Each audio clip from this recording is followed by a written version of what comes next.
Hey everybody, this is Mark Smith, the host of Digital Roughnecks, and I'm here with Brian Kromer from Step to Compliance. Welcome, Brian. Thank you, Mark.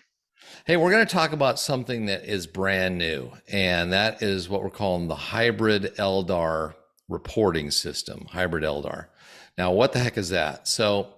Um, you know, we at CleanConnect, we created this thing called Autonomous 365. It's a suite of computer vision models that includes a bunch of stuff, but I'm going to talk about this combination of VOC gas leak detection and quantification.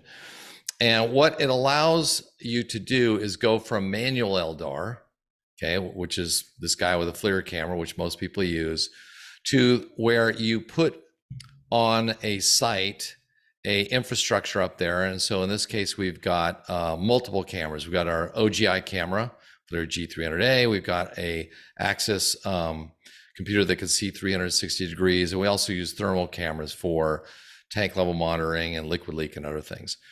But we just got blind tested to be able to approve down out to 120 meters, seeing as low as 2.8 kilograms at 120 meters. Obviously, when you're closer to the middle of the circle, you can see much smaller leaks. But so far, we've been able to cover every upstream site with one camera. Then what we allow customers to do is to define their tour stops, right? So each stop can have a zone, it can have its own alerts. You can put exclusion zones up there. So what you want to exclude out of what the camera detects. Then what we can do is you can get right down to pieces of equipment, which are fully annotated with the temperature, wind speed, humidity, visibility. And this allows someone to remotely monitor and diagnose a problem, right? And you can see here we're quantifying, these tanks that are emitting, and we can see other things like, like loadout events, like pump truck showing up, maybe didn't do something correctly, whatever. So we can see all of these events. And in fact, those ones I just showed you about cold venting, tanks overpressuring, loadouts, pretty much represents about 97% of what we see, okay? Now, we hook it all up to on the edge. So here's an actual edge computer here.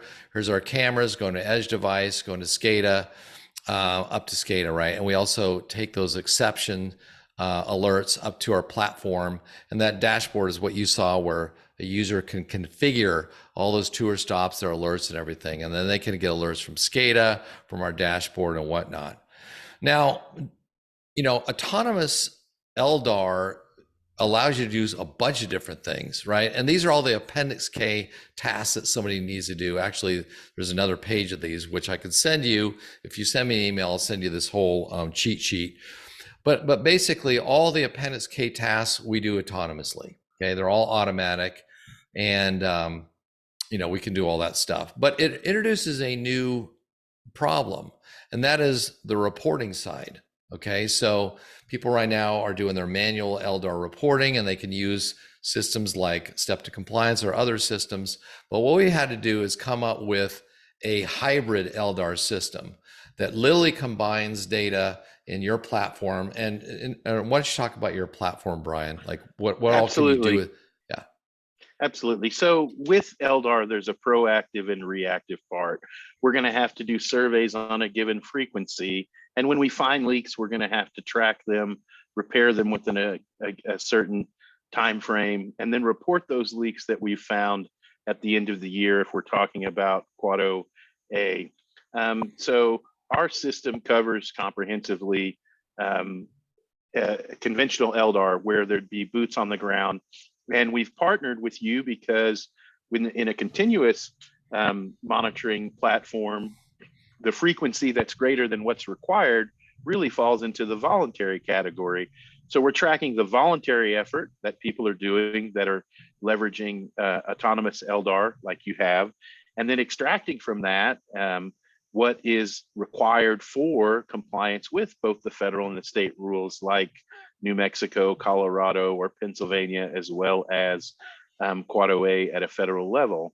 So there's a flexible report system built in where you can perform any type of export, if you just were curious about the survey details, the leak details, or wanted to do some general reporting, or if you wanted to complete a mandatory report that might do annually. If we go to the next slide, I think we actually have an export from the system, which is the annual report that the EPA would require for Quad OA that goes into the central data exchange that they use, CEDRI.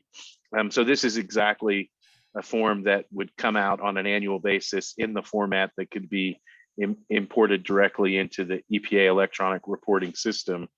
And I think we have a slide of how we've brought this together. So what CleanConnect and Step to Compliance have done is we've taken the integration work out for you. If you're using CleanConnect and you want to enable this option, it would allow you to manage the hybrid LDAR that they're very innovatively presenting here, and distinguish between mandatory activity and voluntary activity within that autonomous LDAR, but also allow you in the same platform to manage your boots on the ground.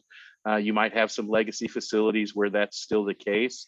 And so you have one platform to manage both. So that's really the crux of it, is that we've done the integration work for you, and we're bringing reporting to the Autonomous 365 suite. That's great. And we're already in pilot with a client, and we're working out all the details. So by the time you were to contact either Brian or I, and this is our information up there, is Brian's email, brian@steptocompliance.com. And if you're also interested in learning a little bit more about autonomous LDAR, please reach out to me at mark@CleanConnect.ai. Either way, we're going to help you come together to do hybrid LDAR, which we think is really going to be the thing as autonomous LDAR continues. Actually, hybrid LDAR is probably going to be a thing for years and years. Well, you're creating a new category. I Right. think you're right. With the pending changes in Quad OB, Quad OC, and Appendix K, which we expect to see published final this year, and the already passed Inflation Reduction Act, I mean, the trend is greater frequencies, because as a cost is put on methane, more monitoring is required to ensure you pay less of a methane fee if that does apply to you. So I mean, new category, you heard it first from Mark Smith, but I think everybody is going to have a hybrid program, some combination of voluntary activity and mandatory activity. And so welcome to the future. That's right. Well, and it's been great to work with you, Brian, and Step to Compliance to really help create this brand new category. So we're excited to see where this is all going. Bottom line is, whatever kind of EPA problem you have, the two of us will help you figure it out. Thank you. Thank you. Yep. All right.